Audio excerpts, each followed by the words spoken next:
Buen día. Nos corresponde analizar el tema de enfermedad diarreica aguda y crónica. Realmente son tópicos, al menos el de la diarrea aguda, muy frecuentes, que básicamente son pan del día a día en los servicios de urgencia, en los consultorios privados de cualquier índole y en general en el manejo de cualquier médico, porque un paciente hospitalizado no está exento de una diarrea aguda, aunque esté internado, por ejemplo, por una cirugía ortopédica. Entonces, es importante conocer este tema y daremos algunas pinceladas de la diarrea crónica.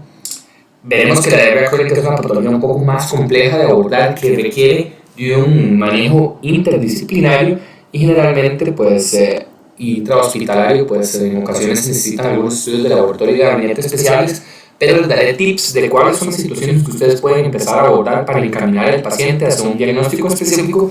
Y en cuanto a la diarrea crónica, me interesa que ustedes comprendan más que todo las bases fisiopatológicas que pueden generar algunas de las múltiples enfermedades sin ser el objetivo y dar fin en cada una de las patologías que pueden generar diarrea crónica, pero sí cómo abordarlas y cómo debemos empezar el estudio de las mismas. Y como toda medicina, si no conocemos la fisiología, entonces menos entenderemos la fisiopatología. Esta imagen nos representa que a través de la dieta, la alimentación líquida y también algunos sólidos, percibimos alrededor de 2 litros, puede ser más o menos dependiendo de las personas, y también van a haber algunas secreciones del aparato digestivo para un total de 9 litros de agua al día. De esos 9 litros de agua, el intestino delgado absorbe aproximadamente 7.800 ml del mismo y el colon absorbe o reabsorbe alrededor de 1,250 litros, más o menos, un poquito dependiendo del tránsito intestinal. El colon puede absorber un poco más o un poco menos y dependiendo de la cantidad de agua que ingrese, para que al final de estos 9 litros que ingresan, aproximadamente solo 150 a 200 mililitros se pierden a través de las heces. Y por eso es importante que cada paso en el proceso de la digestión puede estar alterado en la fisiopatología de la enfermedad diarreica. Y esto no solamente en el aspecto de la absorción de agua, obviamente el aparato digestivo nos permite digerir. ¿Y qué significa el proceso de digestión? El proceso de digestión es los alimentos que nosotros ingerimos, convertirlos en macromoléculas y después que esas macromoléculas se puedan convertir en moléculas más pequeñas para poder ser transportadas hacia el enterocito y después hacia la circulación sistémica a través del drenaje linfático o venoso de los plexos mesentéricos. Entonces, nada más para recordar, los nutrientes bajan desde la cavidad a través del esófago. El estómago tiene un proceso importante de digestión mecánica a través de la peristalsis, pero también química a través de la actividad del ácido clorhídrico y de la pepsina, que es una enzima proteolítica. También tiene alguna actividad importante el factor de la liberación del factor intrínseco, que es sumamente importante para la absorción de la vitamina B12, que se absorbe finalmente a nivel de ilion distal. En cuanto a la absorción, el estómago tiene una absorción muy limitada, puede absorber un poco algunas sustancias no volátiles como el alcohol. Sin embargo, no es un órgano absortivo, su función principal es de digestión, hacer las moléculas más pequeñas para su absorción posterior en el intestino delgado. Vemos que las sales biliares son importantes principalmente para la emulsificación de las grasas y posteriormente van a haber procesos enzimáticos dentro de los cuales se van a liberar lipasas para digerir todo lo que tenga que ver con grasas, proteasas para lo que tenga que ver con proteínas, valga la redundancia, y amilasas para digerir los carbohidratos a moléculas más sencillas y posteriormente que estas puedan ser digeridas. El páncreas, en su función exocrina, es el que va a llevar la batuta en cuanto a la producción de estos zimógenos, o sea, sustancias inactivas que se deben de activar dentro del lumen intestinal para favorecer los procesos de digestión de estas sustancias, y será en el intestino delgado, principalmente en el yeyuno, donde se van a empezar a absorber de manera importante de estas proteínas y estos carbohidratos, además del hierro, el calcio, folatos y algunas vitaminas liposolubles. Recordemos que las vitaminas liposolubles son grasas también y requieren el proceso de emulsificación y de digestión igual que cualquier tipo de molécula tipo grasa. Veremos que también se va a absorber agua, como hablamos previamente, electrolitos, y a nivel de ilion distal es importante la absorción principalmente de la vitamina B12 como el factor intrínseco y de los ácidos o sales biliares que deben ser reabsorbidas para su recirculación enterohepática. Pues los pacientes que tienen resecciones biliares extensas entonces pueden tener déficit de B12 y también malabsorción por pérdida de sales biliares. Los pacientes que tienen resecciones más altas pueden tener mala absorción de todos estos nutrientes, y el colon tiene una función principalmente absortiva de agua y de electrolitos, y con algunas sales biliares que se pueden reabsorber un poco también a ese nivel. Recordando ya un poco de manera general la pues, absorción de los nutrientes, entramos en la parte de la fisiopatología y lo más importante es entender el concepto tan sencillo como qué es diarrea. En ocasiones esto puede ser hasta un parámetro subjetivo para algunos pacientes que dicen tener diarrea y al final pues, no la tienen. De manera objetiva se define la diarrea cuando el paciente defeca más de 200 gramos al día. Sin embargo, esto es, por decirlo así, un criterio poco práctico. En la vida real nosotros consideramos como diarrea a cualquier deposición normalmente líquida, o sea, esas no formadas y con mayor frecuencia. Dividimos la diarrea aguda cuando el episodio tiene una duración de menos de 15 días. Y es interesante, pues en la mayoría de los pacientes las diarreas agudas son procesos autolimitados, en su mayoría infecciosos de tipo viral, y frecuentemente pueden asociar vómitos, dolor abdominal, fiebre. Normalmente la ruta de transmisión es fecal oral o a través de los alimentos o el agua contaminada. Y debemos considerar, por ejemplo, viajes, pues la diarrea del viajero es una de las indicaciones para dar tratamiento antibiótico, ingesta de fármacos que frecuentemente pueden generar algún tipo de aumento en la peristalsis. Antibióticos, los antibióticos pueden generar diarrea de varias maneras. Por ejemplo, la amoxicilina por la molécula del beta-lactámico puede generar una diarrea osmótica, pero también puede generar una diarrea por una sobreinfección bacteriana al generar una disbiosis, o sea, una alteración en el balance de las bacterias que tenemos en el aparato digestivo, y también algunos alimentos que pueden ser que no se absorban o que generen algún tipo de intolerancia al paciente y generar una diarrea aguda. Nosotros empezamos a hablar de diarrea crónica cuando existen ya estas deposiciones y pues, el fenómeno de pérdida en la consistencia o deposiciones acuosas dura más de 4 semanas. Este va a ser el corte. Entonces, los pacientes que se quedan entre 2 o 4 semanas se catalogan como subagudos. ¿Y qué va a ser la diferencia? Que normalmente las diarreas agudas, como vimos anteriormente en el slide previo, son autolimitadas, generalmente procedimientos o procesos infecciosos que pues tenderán a resolver casi que de manera espontánea, y nosotros debemos dar solo medidas de soporte, o si es algún fármaco o algo pues exógeno, nada más es retirarlo. Sin embargo, la diarrea crónica ya mantiene una fisiopatología diferente, y por eso el corte de tiempo es importante. A pesar de que este corte de tiempo se ha definido de manera arbitraria, no hay estudios que lo respalden, nos indica en qué momento nosotros debemos preocuparnos más por extender algunos estudios desde el punto de vista diagnóstico, porque las complicaciones de una diarrea de tanto tiempo, no solo desde el punto de vista de hidratación, sino también en la pérdida de macronutrientes, nos puede generar problemas mayores. Y por eso las diarreas agudas nosotros debemos dar un tratamiento casi que de sostén con pocas indicaciones para el uso de antibióticos, pero en las diarreas crónicas sí debemos dar un poco más de énfasis a la parte diagnóstica para encontrar cuál es la causa.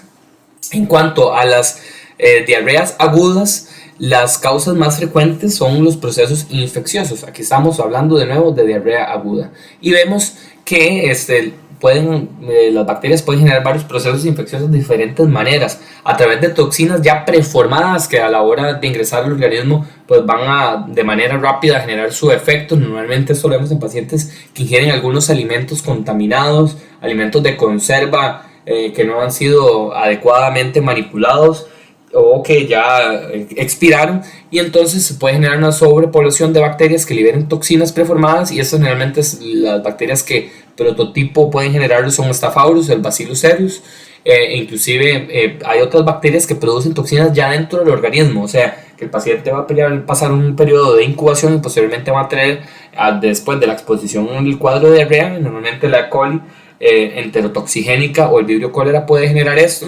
Y también algunas bacterias generan invasión y estas son más agresivas, generalmente con un comportamiento clínico más desfavorable, con mayor repercusión sistémica, van a ingresar dentro del epitelio del enterocito y va a generar una respuesta inflamatoria que va a generar que el paciente venga con mayor deshidratación, inclusive en ocasiones con diarrea disenteriforme, con hematoquesia, con pérdida de sangre.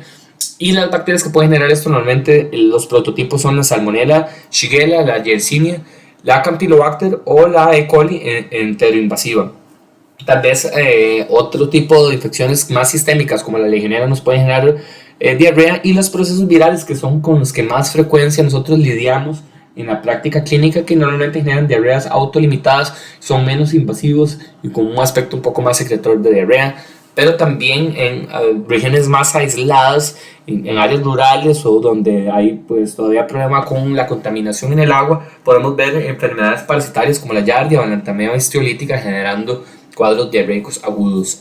Dentro de las causas no infecciosas hablamos que fármacos, principalmente betalactámicos, penicilina, los pacientes que han sido sometidos a radioterapia o quimioterapia, eso también entra dentro de los factores de riesgo. Las colitis isquémicas, generalmente adultos mayores con comorbilidades que les confieren algún riesgo de enfermedad vascular o que tienen arritmias tipo fibrilación atrial de tipo paroxístico que pueden generar émbolos y nos pueden generar colitis isquémica. Estos pacientes son normalmente adultos mayores que se presentan con cuadros de dolor abdominal y pueden en ocasiones debutar también como episodios de diarrea aguda, al igual que el síndrome de intestino irritable y la enfermedad inflamatoria intestinal, que más bien tienden a ser más causas de diarrea crónica. Sin embargo, en su inicio o en su debut pueden aparecer de esta manera.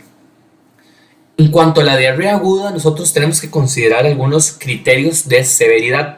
Entonces, si el paciente está tranquilo, bien, tiene pocas deposiciones, se está alimentando bien en la casa, no tiene datos de respuesta severa desde el punto de vista hemodinámico y en realidad no tiene comorbilidades, son pacientes que se manejan ambulatorios. Sin embargo, si el paciente tiene intolerancia oral, datos de deshidratación al examen físico, sepsis, los adultos mayores tienen mucho cuidado, fiebre persistente o enfermedades de fondo, comorbilidades, principalmente los pacientes que no están compensados de las mismas, como diabetes, los pacientes que tienen infección por el VIH o que ya están en estadios de la enfermedad de síndrome de inmunodeficiencia, los pacientes hepatópatas y los renales crónicos. Hay que ponerles más cuidado a este tipo de pacientes y en ocasiones debemos ingresarlos para darles terapia endovenosa e inclusive tratamiento pues antibióticos si se sospecha o ya se confirmó que hay una bacteria y que la etiología es infecciosa. Para la mayoría de diarreas agudas, en la práctica clínica nosotros no utilizamos gran cantidad de estudios para hacer el diagnóstico. Normalmente, si vemos un paciente joven, sin comorbilidades, donde el nexo epidemiológico y la clínica nos apunta que es una diarrea leve, principalmente de tipo viral, entonces nosotros pasar de una buena evaluación clínica, un buen examen físico, ver factores de riesgo y descartar estas banderas rojas, de ahí casi que no pasamos más y egresamos al paciente con terapia de sustitución oral, hidratación, recomendaciones desde el punto de vista de alimentación y paramos. Sin embargo, algunos pacientes que se van a presentar con banderas rojas o los estados como moderados, los más borderline, aquí nosotros sí debemos emplear en ocasiones la utilización de algunos otros estudios como exámenes de sangre, hemograma, pruebas de función renal para ver si el paciente tiene deshidratación, e inclusive en algunos casos frotis o cultivo de heces y rara vez rectosigmoidoscopía. Realmente la mayoría de estudios de laboratorio y gabinete más amplios nosotros los vamos a utilizar para los pacientes que tienen ya diarrea crónica. Pero las diarreas agudas, solo si el paciente presenta alguna de estas banderas rojas, debemos menoscabar y utilizar o echar mano a más estudios de fondo. De manera general, con frecuencia no se utilizan. Entonces, básicamente en el contexto de cada paciente ustedes deben de ponerlo en la palestra y también la disponibilidad que tengan para realizar estos estudios, porque en algunas clínicas o en algunos servicios de atención primaria no tendrán todos los requisitos o todos los medios para generar o utilizar muchas herramientas diagnósticas, pero ustedes pueden estar tranquilos con el paciente que tiene buena clínica, que no tiene síntomas de alarma. Y en los casos de que ya tengan síntomas de alarma, datos de deshidratación o respuesta inflamatoria sistémica, entonces aquí sí debemos utilizar mayores estudios diagnósticos e inclusive desde el punto de vista terapéuticos. Entonces el tratamiento básico para todos generalmente va a ser la hidratación. Normalmente la hidratación es a través de sales de rehidratación oral. Es importante que el paciente se hidrate bien y a veces encontramos con el problema de que los pacientes se utilizan bebidas de tipo energéticas o bebidas para rehidratación por pérdidas asociadas a la sudoración que tienen una osmolaridad muy distinta a las pérdidas por diarrea. Entonces, las que se recomiendan son las sales de sustitución o rehidratación oral o los sueros de rehidratación oral pues propios para enfermedad diarreica y no los que se comercializan para la rehidratación posterior al ejercicio porque las pérdidas son totalmente distintas.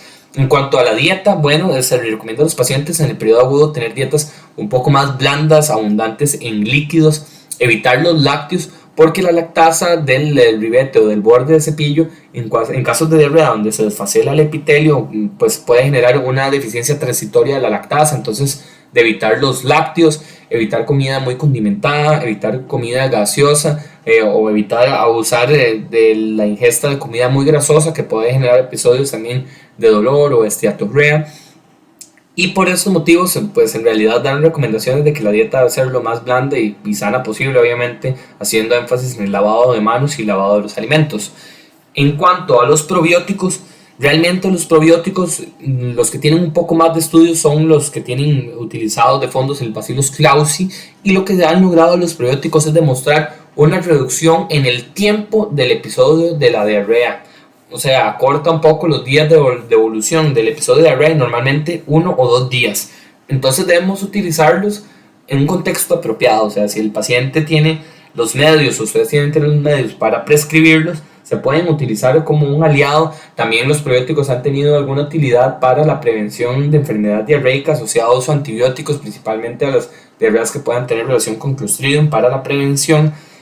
Pero de manera general, es un medio o un recurso que lo que nos va a servir es como para cortar un poco el episodio de diarrea. Entonces, en los casos que ustedes lo pueden utilizar, si no tienen contraindicaciones, si tienen el recurso, adelante, pueden utilizarlo, no hay ningún problema, pero si no, tampoco va a ser algo que catastróficamente les va a afectar en contra de la evolución del paciente, porque la mayoría de estos episodios son autolimitados.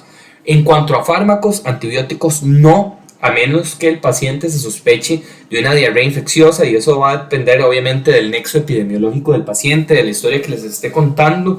Normalmente las diarreas bacterianas tienden a tener mayor severidad, mayor repercusión desde el punto de vista sistémico, más fiebre, hipotensión, taquicardia, una tasa de diarrea mucho más altas, disentería, o si el paciente ya viene con un reporte de un frotis o cultivo de heces que nos indica que tiene eritos y leucos en las heces con bacterias abundantes y ya un coprocultivo positivo, entonces sería el contexto para utilizar antibiótico terapia, pero por lo demás no se utiliza porque la mayoría de las infecciones son de tipo viral y episodios autolimitados que no van a requerir tratamiento. Dentro del punto de vista de terapias más para aliviar síntomas, hay que tener un poco cuidado porque con frecuencia se utilizan antiperistálticos o antiespasmódicos como la loperamida. Sin embargo, pueden tener efectos adversos, inclusive ilio o estreñimiento, inclusive puede exacerbar dolores abdominales, etc. Hay otros medicamentos que afectan menos la peristalsis, como los antisecretores. En este caso ponemos de ejemplo el rasecadrotilo, que es un fármaco antisecretor que lo que disminuye es la cantidad de agua que se pierde en las deposiciones. Esto puede ser una buena alternativa.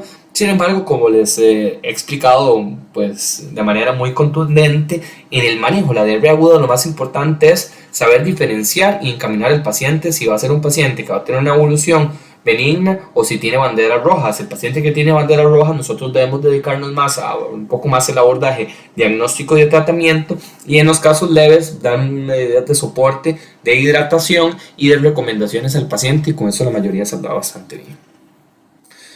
La escala de Bristol nos ayuda a definir cuáles son los pacientes que tienen diarrea. Los 6-7 son los que están en este tipo, y para la diarrea nosotros podemos utilizar algunas clasificaciones para diferir o diferenciar la etiología.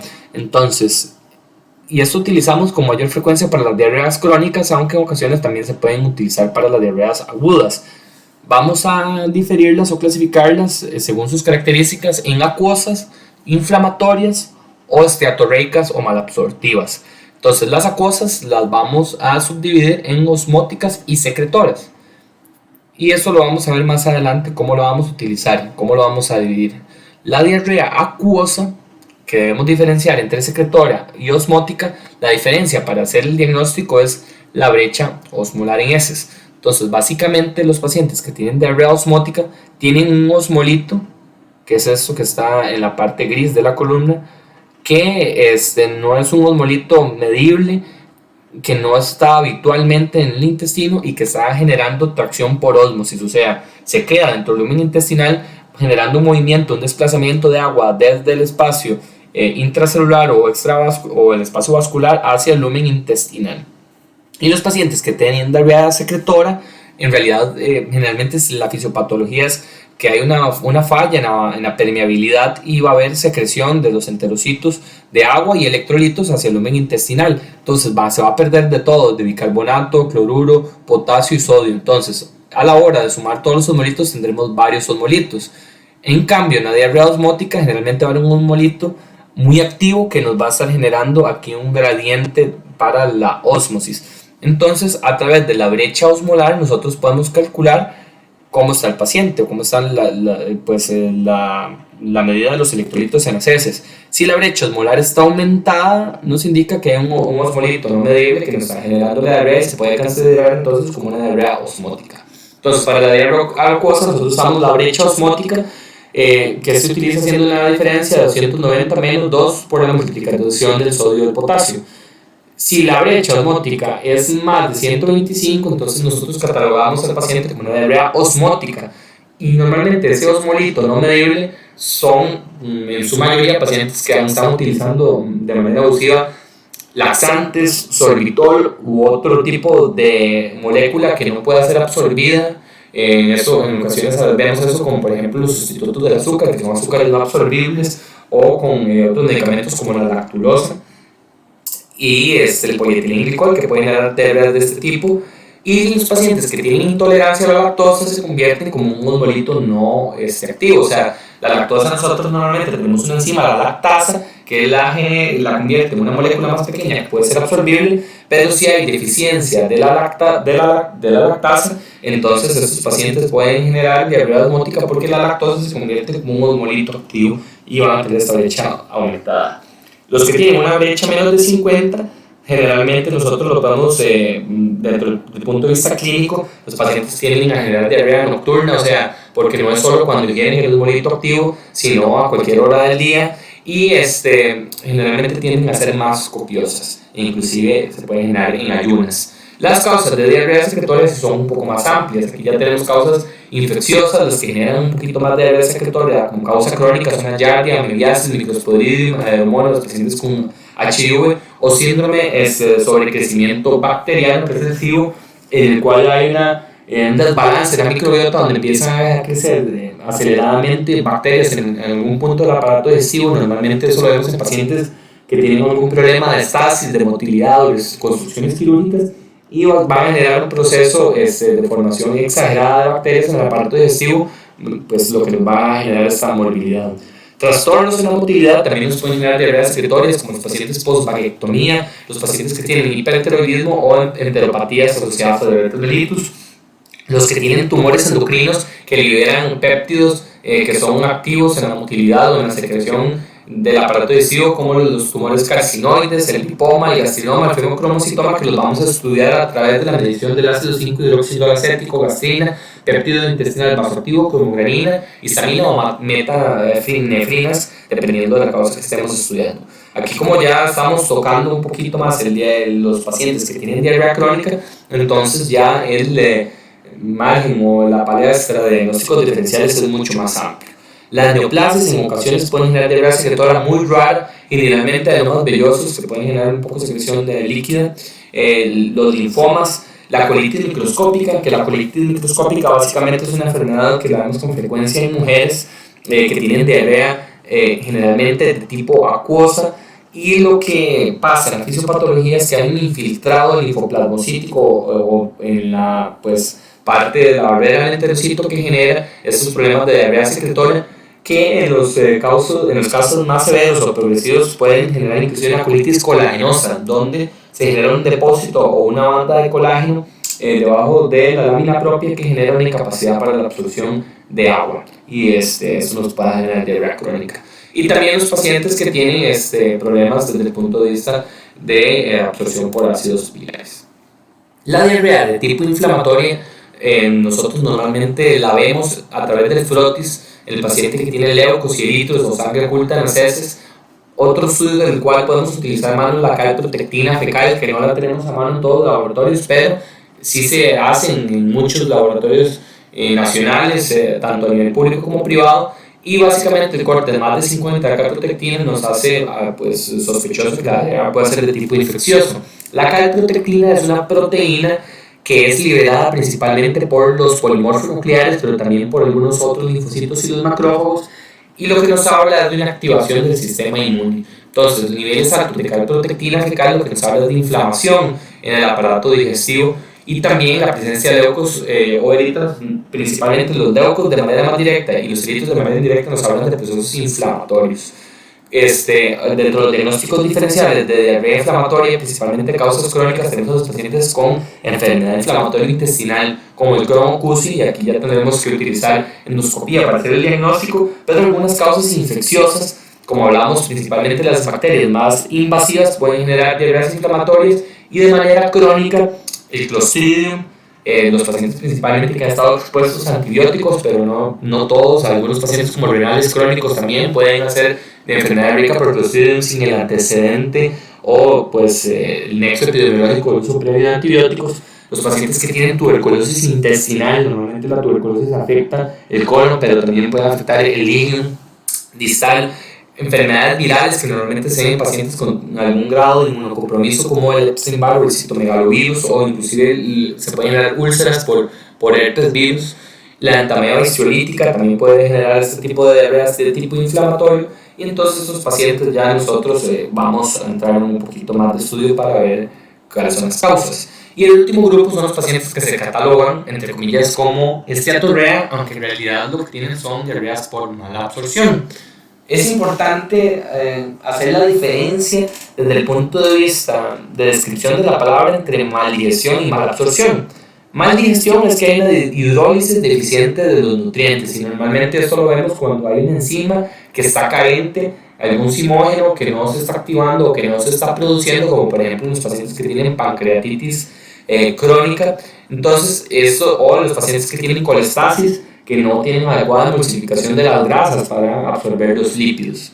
Mala absorción es que la absorción de los nutrientes es deficiente en la mucosa. Entonces, esto lo vemos, por ejemplo, en pacientes que tienen atrofia de las vellosidades intestinales, como la enfermedad celíaca, los pacientes que tienen resecciones intestinales por trauma o cirugías previas que pueden generar síndrome del intestino corto. Entonces, mala absorción es un problema de absorción, y mal digestión es un problema de digestión. Sin embargo, de manera global, como terminología general, se usa indiscriminadamente malabsorción para referirse tanto a la malabsorción como a la maldigestión. Y al final de cuentas no está tan mal hacerlo así, porque si un paciente tiene maldigestión y la hidrólisis de los nutrientes es deficiente, entonces esos nutrientes no se van a poder absorber, entonces al final de cuentas el paciente también va a tener un estado de malabsorción. El único problema de utilizar indiscriminadamente es que no todos los estados malabsortivos son solo por malabsorción, pueden haber algunos por maldigestión, pero bueno, de manera global se habla de malabsorción para referirse a ambos criterios, aunque ustedes van a entender que desde el punto de vista de descripción de la palabra son distintos. Y esta malabsorción puede ser global o selectiva. O sea, podemos tener pacientes, por ejemplo, que tienen resecciones amplias del intestino y van a tener malabsorción a todos los nutrientes. Pero, por ejemplo, los pacientes que tienen intolerancia o más bien déficit de lactasa van a tener una malabsorción o una maldigestión selectiva solamente para los carbohidratos, que alguna vez esos lácteos o esas moléculas de lactosa que no se absorben pueden generar un poco de diarrea osmótica, sí, y generar ya un proceso un poco más combinado, pero pueden existir causas de malabsorción selectiva también. Y eso es muy importante. Los pacientes de manera general, cuando ya estamos hablando un poco más de diarrea crónica, ¿verdad? Entonces, cuando ya empezamos a estudiar todos los pacientes, entonces a lo mejor se nos puede hacer un poco complicado todas estas clasificaciones. Pero veámoslo desde un punto de vista más sencillo. Si el paciente, y eso lo vemos así en la consulta del día a día, si el paciente nos refiere y al propio IDS nos dice que es una diarrea principalmente agua, acuosa, sin grasa, entonces nosotros lo catalogamos como una diarrea acuosa. Para diferenciar si es secretora o osmótica, entonces es un poco más difícil porque habría que hacer la brecha osmolar que normalmente nosotros no la utilizamos en la práctica diaria. Pero se le pregunta al paciente si el paciente está utilizando algún tipo de laxantes, entonces una diarrea osmótica, o si lo que tiene es una intolerancia a la lactosa, de una vez lo catalogamos como osmótica. Y si no, esta diarrea acuosa la empezamos a estudiar por las demás causas que describimos anteriormente. Si el paciente al examen de heces tiene eritrocitos leucos positivos, entonces debemos de pensar de que el paciente tiene una diarrea de tipo inflamatoria e ir a investigar esas causas puntuales que nos están generando este problema. Y si el paciente lo que tiene es a la historia clínica problemas de esteatorrea o problemas para una absorción nutricional de un alimento, un nutriente muy selectivo, entonces puede ser que el paciente tenga una mala digestión o que estemos hablando también de procesos mal absortivos y esto es mucho más sencillo de ubicarlo o empezar a estudiarlo de otra manera. En ocasiones, los pacientes que tienen mala absorción importante se les puede aplicar la tinción de sudán en heces para ver si tiene, si tiene micelas de lípidos en las heces a nivel del frotis. Entonces, para una adecuada absorción, nosotros tenemos que tener una serie de pasos. Y eso lo hablamos un poquito al principio. Uno es solubilizar los alimentos, después digerirlos, que se libere el sustrato, se absorba, que haya un adecuado transporte intracelular en el enterocito y una buena función motora secretoria intestinal y además una buena circulación. Entonces, cada molécula se va a absorber de una manera distinta. Los carbohidratos generalmente empiezan su parte de digestión en la boca a través de la amilasa salival para generar oligosacáridos, maltosa y lactosa. Algunas enzimas pancreáticas, como la amilasa pancreática, empiezan a nivel de intestino delgado a generar un poco de digestión. Sin embargo, es en el ribete de cepillo, en el borde de las vellosidades, donde vamos a encontrar la mayor cantidad de enzimas como la sucrasa, la lactasa, la dextrinasa, la glucoamilasa y la maltasa, que nos van a generar la producción de fructosa, galactosa o glucosa para poder ser absorbida a través de transportadores en la membrana del enterocito y que después eso se puede ir al capilar sanguíneo. Las proteínas normalmente son cadenas largas que desde el estómago empieza con la activación del pepsinógeno por el ácido clorhídrico a generar la digestión por medio de la pepsina hacia péptidos más pequeños. Después, en el intestino, el bulbo duodenal, en la segunda porción duodenal, ante la secreción de enzimógenos pancreáticos como la tripsina, quimiotripsina y las carboxipeptidasas, que son todas ellas endo o exopeptidasas, nos van a generar dipéptidos que después por dipeptidasas y aminopeptidasas nos van a generar aminoácidos libres para su absorción en el enterocito y después que se pasen a la circulación capilar. En cuanto a las grasas, tenemos principalmente grasas o otras moléculas como el colesterol, fosfolípidos y grasas ya como tipo vitaminas liposolubles, que esas sí se pueden absorber sin mayor proceso o con menos proceso de digestión, que sí van a requerir la emulsificación de las grasas por parte de las sales biliares, que eso sí es muy importante para su absorción, y los otros tipos de grasas más grandes van a actuar las lipasas linguales, gástricas y pancreáticas para formar monoglicéridos y ácidos grasos libres que van a ser absorbidos después de la emulsificación y en estas micelas van a pasar en la membrana del enterocito y aquí nuevamente estos monoglicéridos y ácidos grasos libres se van a volver a unir para formar los triglicéridos y estos triglicéridos, además del colesterol, fosfolípidos y otras vitaminas liposolubles que se absorbieron y están en el espacio del enterocito, se van a formar en los kilomicrones que van a avanzar a través del drenaje o circulación linfática y también sanguínea para su posterior absorción. Entonces, en cualquier punto que tengamos un fallo en esta parte, nos va a generar algún proceso de mala absorción. Si, por ejemplo, la parte pancreática es la que está fallando, si no hay enzimas pancreáticas, entonces nosotros vemos que la absorción de las 3 macromoléculas pueden estar alteradas, pero también puede haber maldigestión específica, por ejemplo, y es muy frecuente los pacientes que tienen déficit de la lactasa y lo que no van a absorber son las moléculas de lactosa, entonces va a ser principalmente una maldigestión más selectiva. Generalmente las enfermedades que generan más daño en la superficie del enterocito, como por ejemplo la enfermedad inflamatoria intestinal, la enfermedad de Crohn, que puede generar úlceras, inflamación en toda la parte del aparato digestivo. Entonces, al dañar el grillete del cepillo nos puede generar malabsorción de todas las anteriores. Entonces, por eso es que en ocasiones podemos tener malabsorción global o selectiva. ¿Y cuáles van a ser esos mecanismos de malabsorción? Bueno, en la fase luminal, principalmente en la hidrólisis de grasas, proteínas y carbohidratos, y esto lo vamos a ver en los déficits de enzimas. También en la fase mucosa, si por ejemplo los pacientes tienen alguna lesión en la mucosa intestinal, como en la enfermedad inflamatoria intestinal, o postmucosa, porque también se requiere una adecuada incorporación de estos nutrientes para poder ser llevados hacia la circulación sanguínea o linfática. Eso lo vemos en algunos pacientes que tienen insuficiencias vasculares u obstrucciones linfáticas. Y esto nos va a generar cualquier cantidad de enfermedades que nos pueden generar mala absorción. Y por eso les estaba al principio dando esta recomendación, porque no es el interés de nosotros estudiar cada una de estas enfermedades, pero de manera práctica que ustedes puedan entender. Ok, diarrea aguda.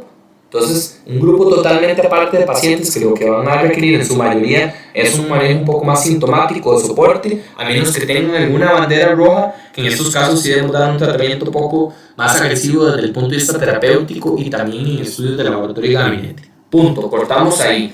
Los pacientes que tienen ya más de 4 semanas con diarrea, entonces debemos catalogarlos como diarreas crónicas. Y aquí sí es un poco más importante ver si el paciente es acuoso o tiene una diarrea más inflamatoria o una diarrea más mal absortiva, para nosotros poder estudiar las diferentes causas que nos pueden estar generando este problema.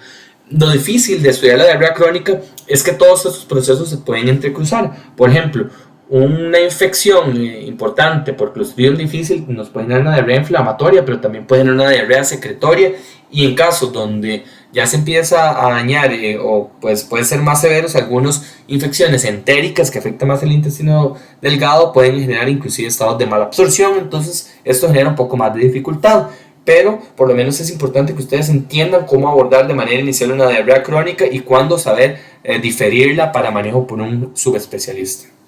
Entonces, en cuanto a la malabsorción de grasas, vamos a tener que los pacientes que tienen reducción en la solubilización, en la mezcla y en la solubilización de las mismas son los que van a tener un poco más de problema, y en algunos pacientes que tienen tránsito acelerado pueden generar estados de malabsorción grasa, como los que tienen resecciones gástricas o pacientes que tienen problemas de dismotilidad como los diabéticos, o los pacientes que también tienen déficit de sales biliares que no pueden emulsificar. También algunos pacientes van a tener déficit en la disminución en la lipólisis, como por ejemplo los pacientes que tienen pancreatitis crónica o de obstrucción del drenaje del conducto pancreático. También las enzimas pancreáticas tienen una cualidad que no deben o se deben de activar en un pH alcalino para estar a su máximo nivel de actividad, y cuando hay estados de hiperacidez, hipersecreción ácida, entonces estas enzimas se pueden inactivar, y esto pasa en los pacientes que tienen síndrome de Zollinger-Ellison o también en pacientes que utilizan inhibidores de la lipasa. Estos pacientes, a pesar de que tienen enzimas, las enzimas no funcionan propiamente. Entonces no solo es importante tener la enzima, sino que esté en su medio adecuado para que pueda funcionar. También los pacientes que tienen problemas en el transporte linfático pueden generar malabsorción de grasa, como los pacientes que hacen obstrucciones por enfermedades generalmente de tipo neoplásica, metástasis, linfoma o algunas otras enfermedades. Para estudiar los pacientes que tienen principalmente mala absorción de grasa, se pueden hacer de dos maneras. Uno es el análisis cuantitativo de la grasa, que es recolectar por 24 a 72 horas heces y medirlas, siendo anormal un nivel mayor de 7 o más de 14 si el paciente tiene diarrea de gramos de grasa por día. Sin embargo, no lo hacemos con frecuencia, es un estudio difícil de hacer y no lo encontramos a mano en todos los medios. Entonces se utiliza con mucha frecuencia el examen de grasa cualitativo en heces, que es la tinción de Sudán, que es muy barato y de fácil acceso. Sin embargo, la sensibilidad y la especificidad no es tan buena, pero si tenemos este recurso a mano es el que generalmente se utiliza, porque rara vez se utilizan los análisis cuantitativos. En cuanto a las proteínas, puede haber defectos en las mezclas también en los pacientes gastrectomizados o con reconstrucciones quirúrgicas del aparato digestivo, o los pacientes que tienen déficit enzimático, o sea, también los pacientes que tienen insuficiencia exocrina del páncreas o una enfermedad congénita en la síntesis de estas enzimas o alteraciones en el pH intraluminal. ¿Cómo estudiamos a los pacientes que tienen esta insuficiencia pancreática? Bueno, hay algunos test invasivos que rara vez utilizamos también porque se requiere intubación del duodeno con un endoscopio o con una sonda para medición de enzimas y bicarbonato después de alimentación o secreción con colecistoquinina o secretina. Entonces ahora utilizamos con más frecuencia algunos métodos no invasivos como la medición de los niveles de elastasa o quimiotripsina en heces, que también, o sea, no son el gold standard. Lo mejor sería hacer los test invasivos. Sin embargo, no siempre es fácil y con poca frecuencia se utilizan los test invasivos. Entonces, en estos pacientes se pueden utilizar niveles de elastasa fecal, aunque pueden tener falsos positivos o falsos negativos. Los pacientes que tienen insuficiencia pancreática, generalmente para que exista una insuficiencia pancreática ya importante o exocrina severa, se debe perder más de un 90% del parénquima. Entonces, el diagnóstico de pancreatitis crónica o insuficiencia pancreática tiende a ser un diagnóstico realmente tardío con frecuencia. Algunas técnicas de imagen nos permiten ver calcificaciones en el páncreas o reducción del cuerpo pancreático que nos van a ser sugestivos también en el contexto clínico. Un paciente con diarrea que puede hacer una insuficiencia pancreática. Normalmente los pacientes que llegan a hacer insuficiencia pancreática son los que han tenido pancreatitis recurrente o pancreatitis a repetición. Sin embargo, no todos. Algunos pacientes pueden generar pues, pancreatitis crónica en contextos muy subclínicos y por eso no siempre el diagnóstico es tan sencillo. En cuanto a los defectos de la digestión en carbohidratos, principalmente lo que vamos a tener es disminución de las enzimas en el borde de cepillo, como por ejemplo la deficiencia de lactasa. Hay que recordar que de todos los mamíferos, el ser humano es de los pocos que sigue consumiendo leche después del periodo de la infancia. Entonces hay una tendencia natural a que la lactasa del borde de cepillo constitutivamente con el paso del tiempo tienda a desaparecer. Algunos tienen deficiencia primaria desde la infancia de la lactasa, pero algunos pacientes con el transcurso de la edad pueden tener una deficiencia, una menor producción de la lactasa en el borde de cepillo, generando intolerancia a la lactosa y diarrea por malabsorción de lactosa. Entonces, también los pacientes que tienen reducción de la superficie, como en resecciones extensas o los pacientes que tienen, por ejemplo, diarreas agudas, que el proceso inflamatorio genera una disminución o una deficiencia de la lactasa, pueden generar malabsorción que es un poco más autolimitada y después de que el epitelio intestinal se regenere, tienden a mejorar. ¿Cómo vamos a estudiar a los pacientes con validación para los carbohidratos o malabsorción? Bueno, hay varios, pero también se utilizan con poca frecuencia. El test de hidrógeno aspirado sí es un recurso que ahora se utiliza más, que básicamente uno puede estudiar los diferentes carbohidratos y dependiendo de la acumulación de los mismos y el metabolismo bacteriano, estos se van a absorber y van a aumentar la concentración del aire expirado y se pueden medir a través de un medidor en el cual el carbohidrato marcado se puede medir. Pero con frecuencia no se hacen estos estudios. También el estudio de glicemia postcarga de lactosa, si nosotros lo que queremos ver es si el paciente es intolerante o más bien tiene mala absorción por lactosa, es un estudio sencillo que básicamente el paciente se le dan 50 gramos de lactosa y en 30 minutos se le hace una glicemia. Si hay un aumento de menos de 20, entonces se considera que tiene mala absorción. Sin embargo, en cuanto a la lactosa, muchos pacientes con intolerancia a la lactosa pueden que no tengan déficit de la lactasa y ahora les voy a explicar más adelante.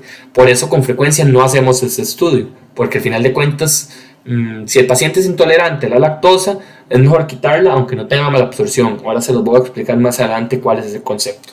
Y un pH en las heces de menos de 5 es un buen indicador de absorción, de mala absorción de carbohidratos, pero tampoco es un test que se pueda utilizar con frecuencia.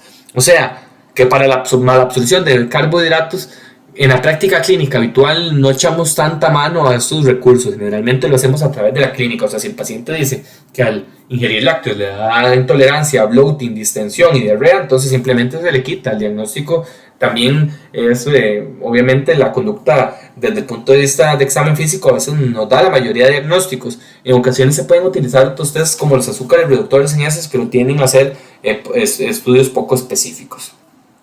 Entonces, ¿qué es la diferencia en cuanto a la lactosa o en cuanto a cualquier alimento entre malabsorción versus intolerancia?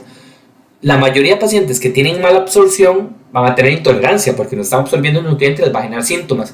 Pero hay algunos pacientes que no toleran los alimentos y no tienen problema de malabsorción y nosotros los vemos en esta gráfica. Estos son pacientes que se les ha hecho estudios de exhalados para valorar si hay malabsorción. Estos test de hidrógeno aspirado. Entonces, En este paciente se hizo un test de hidrógeno aspirado y aquí se ve donde hay un gran aumento en la concentración de la molécula liberada a través del aliento, y el paciente correlaciona con los síntomas. Entonces el paciente tiene un estado de mala absorción y también tiene intolerancia. Pero veamos esta gráfica de acá. Este paciente tiene un estado de mala absorción, vea cómo aumenta la curva, pero no tiene síntomas. O puede pasar al revés, que el paciente tenga síntomas y que no tenga estado de mala absorción. Entonces, por eso es que estas técnicas o estos estudios de laboratorio a veces no nos correlacionan siempre con la parte clínica, que al final es muy importante. Entonces, de manera general, en el contexto clínico, si es una persona que ustedes están viendo que no tolera algún carbohidrato específico, lo más probablemente es que tenga intolerancia o inclusive mala absorción al carbohidrato, pero es mejor retirarlo para evitar de todas maneras la sintomatología.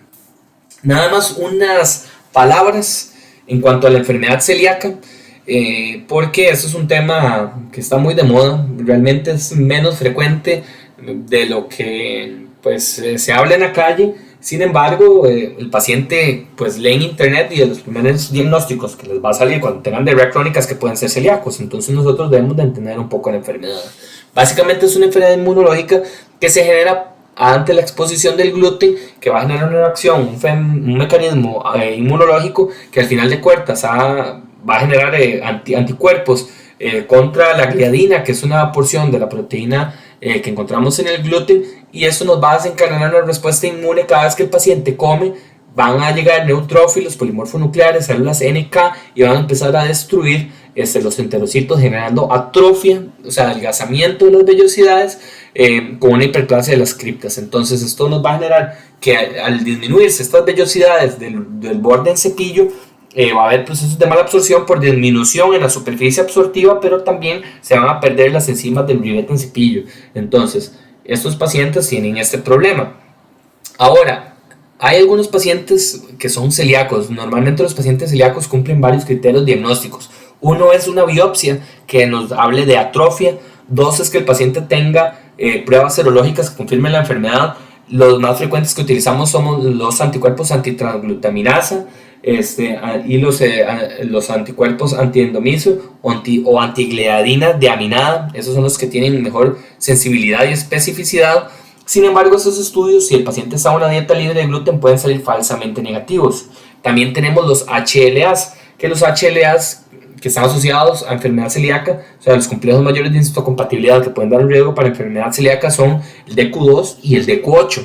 Sin embargo, hasta un 40% de la población puede tener estos HLAs positivos sin ser celíacos. Entonces, esta prueba lo que nos sirve es por su valor predictivo negativo. O sea, la mayoría de pacientes con enfermedad celíaca van a tener positivos estos HLAs. Entonces, si el paciente los tiene negativos, es poco probable que tenga enfermedad celíaca. Sin embargo, si los tiene positivos, no indica que la tenga, porque hasta un 40% de la población tienen los HLAs positivos y no son celíacos. O sea, que esto podría hablar de algún tipo de predisposición genética, pero no nos hace el diagnóstico de la enfermedad. Entonces, en el espectro de los problemas en la enfermedad celíaca, hay pacientes que van a tener verdadera enfermedad celíaca, o sea, que van a cumplir los criterios clínicos, de historia clínica, de sangre y de biopsia. Sin embargo, los que no cumplen todos los criterios, pero no toleran o pues sienten mucha sintomatología al ingerir alimentos que tienen gluten, que generalmente son los alimentos que tienen trigo, avena, cebado, centeno. Esos son los alimentos que contienen gluten, aunque el trigo en menores trazas. Pero hay algunos pacientes que no cumplen todos los criterios para la enfermedad celíaca, pero están en una dieta libre de gluten. ¿Por qué? Porque también hay pacientes que son alérgicos al gluten, y en esto son mediados otros mecanismos como una respuesta más por eosinófilos, mastocitos asociados a inmunoglobulina E, y no tanto una respuesta autoinmunitaria, sino otro tipo de reacción desde el punto de vista inmunológico. Y hay algunos pacientes que tienen una intolerancia al gluten sin tener un estado de malabsorción o de autoinmunidad o de alergia.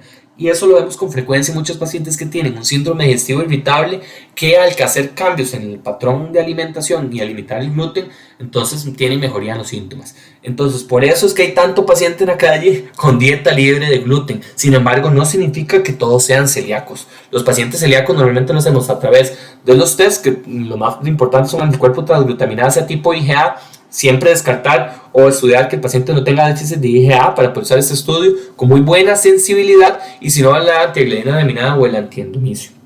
La biopsia duodenal, que a través de las clasificaciones de Marsh o Corazza nos permiten ver el grado de atrofia. Normalmente en los pacientes que tienen celiaquía verdadera tenemos atrofia importante, no solo infiltrado inflamatorio, sino atrofia, o sea, adelgazamiento de las vellosidades. Los HLAs, como hablábamos, son marcadores genéticos que nos hablan de predisposición, pero no hacen el diagnóstico. Sin embargo, si están negativos, disminuyen muchísimo la probabilidad de que el paciente sea celíaco o casi que la descarta. Y es importante en los pacientes que son verdaderos celíacos que el problema no solo es la diarrea, también se ha visto deficiencias nutricionales, problemas sistémicos e inclusive un aumento en el riesgo de enfermedades neoplásicas, y por eso es importante hacer el diagnóstico de las mismas.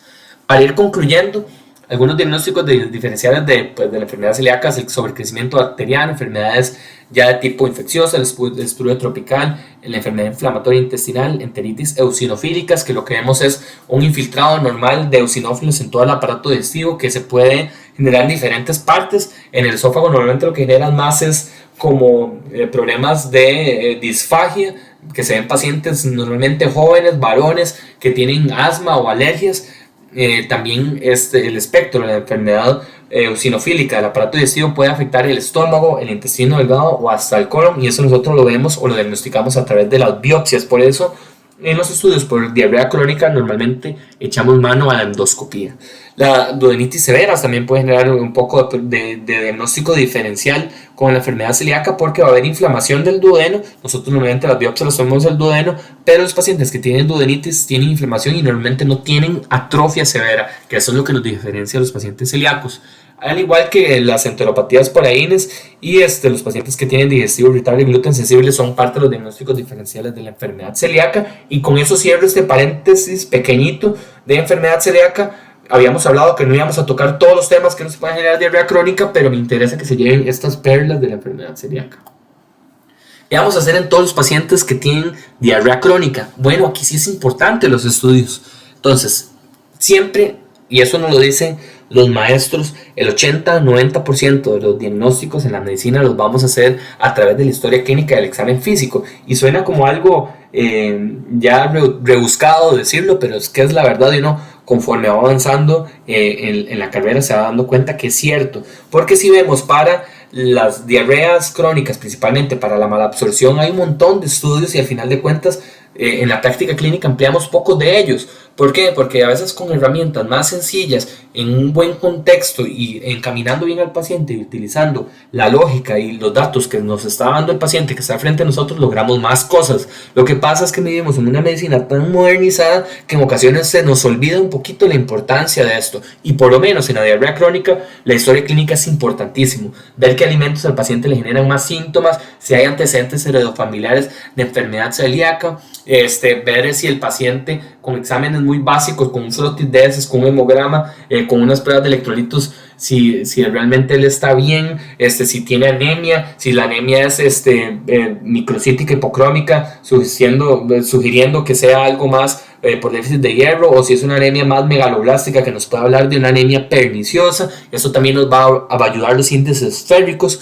También los electrolitos completos, porque eso nos habla del paciente si está teniendo alguna pérdida severa de electrolitos, niveles de ácido fólico, vitamina B12, principalmente en pacientes que tienen problemas a nivel de ilion distal. Las proteínas principalmente la albúmina nos puede hablar de manera indirecta de estados malabsortivos para proteínas.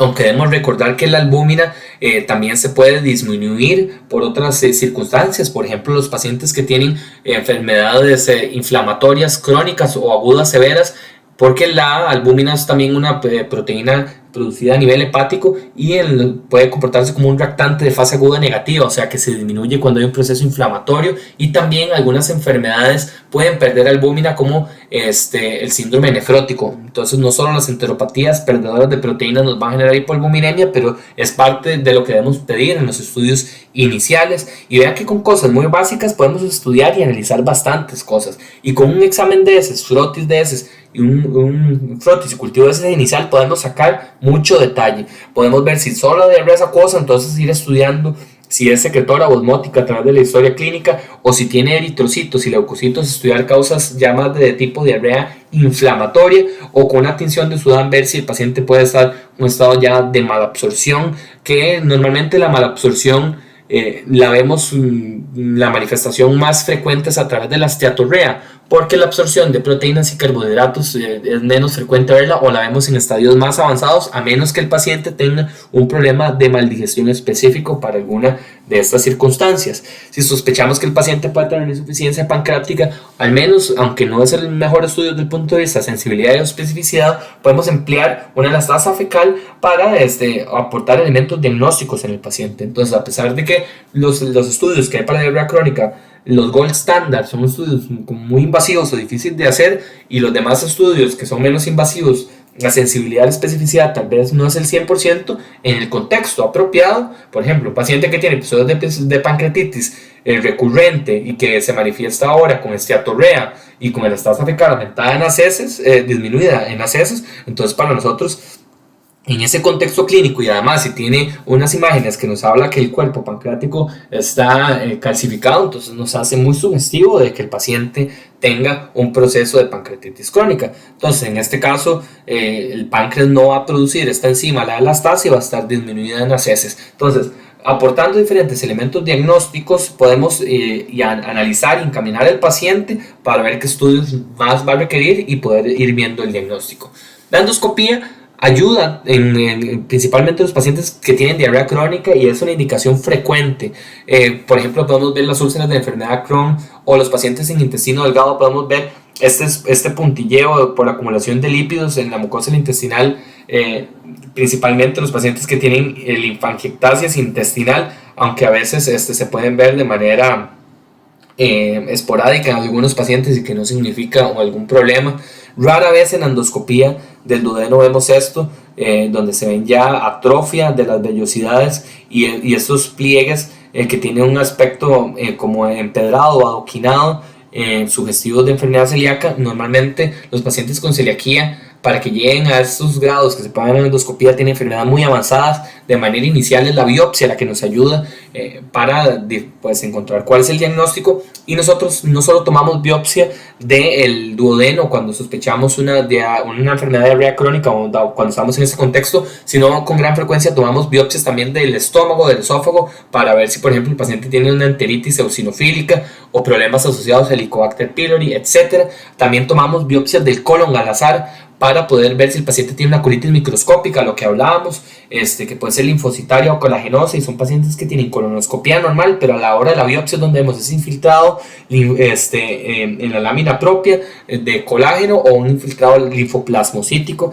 a nivel de la biopsia de colon. O también podemos ver los pacientes que tienen alguna alergia alimentaria, infiltrados eosinófilos a nivel del colon, y después correlacionamos con pruebas para detectar alergias a alimentos, que pueden ser las pruebas cutáneas o niveles de pruebas serológicas para determinados antígenos que nos pueden generar alergia. Entonces ya nosotros vamos progresando en el estudio de estas enfermedades.